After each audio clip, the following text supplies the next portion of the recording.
warahmatullahi wabarakatuh. Saya sebagai Ketua RI Barangke menyampaikan terkait pelecehan seksual yang dilakukan oleh wali kota Langsa, Bapak Asman Abdullah. Jadi selama 9 tahun kepemimpinan wali kota Langsa, Bapak Asman Abdullah, banyak masyarakat kecil yang dicampur karena melanggar syariat Islam. Mereka pelanggar terutama pelanggaran musuh. Kita patut apresiasi kepada Bapak Wali Kota, berarti beliau menjalankan syariat Islam demi tegaknya syariat Islam di Aceh. Namun kita sayangkan ketika oknum ajudan wali kota sendiri diduga ditangkap mesum oleh massa, tapi mereka tidak ditindak dan tidak dicampur dengan berbagai macam cara dan alasan.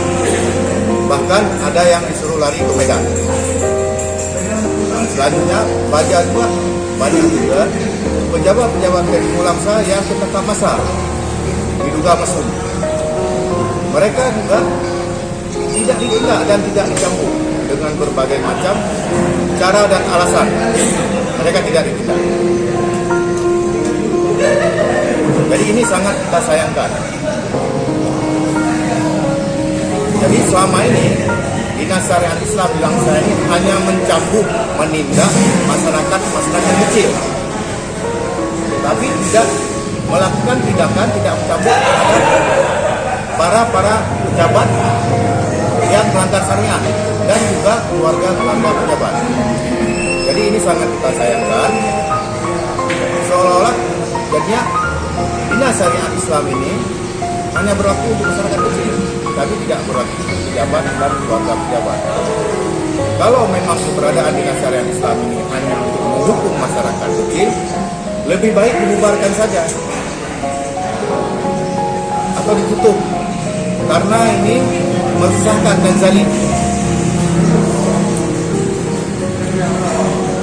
Jadi saya selaku Ketua DPD Bar Aceh meminta kepada penegak hukum, terutama Dinas Syariat Islam, untuk mengusut dugaan asusila mesum yang dilakukan oleh Pak Wali Kota Langsa, Bapak Asman Abdullah.